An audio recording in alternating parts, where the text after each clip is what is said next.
First. అదే అంటే చెప్పండి. అంటే ఇది నిజమా? లేకపోతే ఏమన్నా షూటింగ్ ఏం ప్రాబ్లమ్ లేకుండా నడుస్తుందా ఏంటి అసలు? ఇప్పుడు నేను దాని గురించి మాట్లాడాను అనుకో, నా సినిమా మొత్తం ఈ ఆయ మొత్తం వెళ్ళి దాని గురించి రాస్తారు. అంటే గడ్డం తీసేశారు. ఆ గడ్డం గురించి అని చెప్పేసి. ఇక ఆయన ఆల్రెడీ మైక్ పెట్టి సార్ గడ్డం గురించి చెప్పండి సార్. అంటే టు బీ హానెస్ట్ నాకు మొన్న ఏదో ఆర్టికల్ ఎవరో ఫ్రెండ్ పంపితే చదివాను 2-3 ఆర్టికల్స్. ఇప్పుడు లోపల ఏం జరుగుతుంది అనేది బన్నీ గారు, సుకుమార్ గారు తర్వాత ప్రొడ్యూసర్స్ తర్వాత అత్యంత సన్నిహితంగా తెలిసింది నాకే.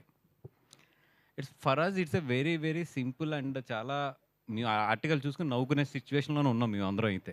రెండోది ఏంటంటే మాకు పబ్లిసిటీ బాగా వస్తుంది, free publicity, let it go అనేది ఉంది మాకైతే. ఇట్స్ ఎ వెరీ క్లియర్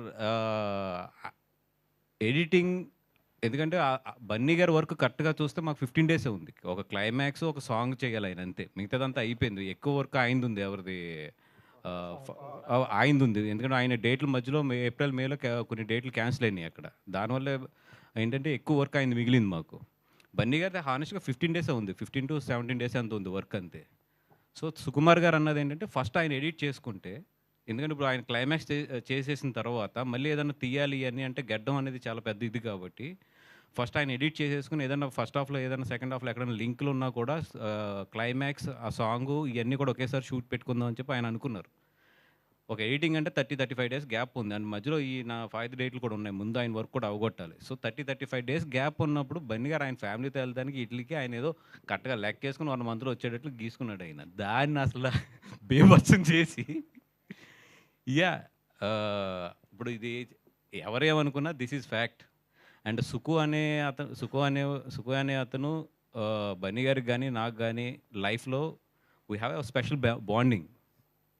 మేము అంటే అది ఒక చెప్పలేని ఎమోషన్ అంతే సుకు అనేది. ఇంకో 6 నెలలు షూటింగ్ తీసినా బన్నీ గారు వెళ్తారు అంతే అది. ఎందుకంటే పుష్ప అనేది వాళ్ళిద్దరు లైఫ్లో ఏంటి ఎంత రిమార్క్ అనేది వాళ్ళు దాని పుష్ప అనే ప్రోడక్ట్ వాల్యూ తెలియకుండా ఇక్కడ వరకు రారు. వాళ్ళు అంత జర్నీ చేసిన వాళ్ళు ఎవరు చిన్నపిల్లలు కూడా కాదు వాళ్ళిద్దరూని. సో ఏదైతే ఇది వస్తున్నాయో ఇవన్నీ కూడా జస్ట్ టు బి ఫ్రెండ్, మీరు అందరూ కూడా ఫ్రెండ్స్ కాబట్టి చెప్తున్నాను కానీ రాసుకోవడానికి ఇట్లకి బాగానే ఉంటుంది కానీ బట్ ఇన్సైడ్ వాళ్ళిద్దరి మధ్యలో మాత్రం అసలు అట్లాంటిది లేదు. అండ్ వాళ్ళ పనుల్లో ఉన్నారు. అండ్ షూటింగ్ కూడా నాకు తెలిసి ఒక పార్ట్ అంటే ఈ ఆగస్ట్ మంత్ ఎండ్నో లేకపోతే ఆగస్ట్ ఫస్ట్ వీక్లోనే ఎప్పుడో స్టార్ట్ అయిపోతుంది కూడా ఒక షెడ్యూల్. ఇవన్నీ కూడా ఎవరి పనులు వాళ్ళు ఉన్నాం తప్పితే ఇది మాకైతే పెద్ద ఫాలో అవట్లేదు.